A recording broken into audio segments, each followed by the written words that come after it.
মূল কার্যক্রম আমাদের 21 তারিখ আন্তর্জাতিক যোগ দিবসে।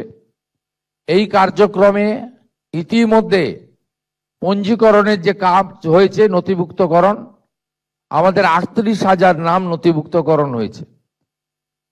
মূল কার্যক্রমে 35,000 থাকলেও আমরা কলকাতা কর্পোরেশন এলাকা এবং সমগ্র এলাকা মিলে যে পরিকল্পনা বা যে স্থান আমরা নির্দিষ্ট করেছি, তাতে কয়েক লক্ষ আমাদের ব্যক্তিবর্গ, সুনাগরিক, সহনাগরিক, তারা এই যোগ দিবসের যোগা কার্যক্রমে অংশগ্রহণ করতে পারবেন, এই বিশ্বাস আশা আমরা রাখি।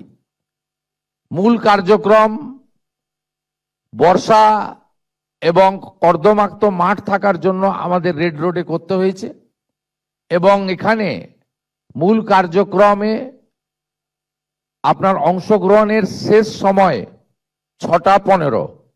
মূল কার্যক্রম তার আধ ঘন্টা পর থেকে শুরু হবে, যেখানে মাননীয় প্রধানমন্ত্রী নিজে অংশগ্রহণ করবেন।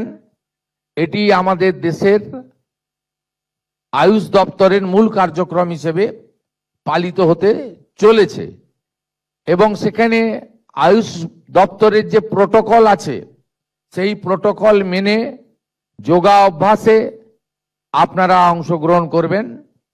এটাই আমাদের কর্মসূচির মধ্যে আছে।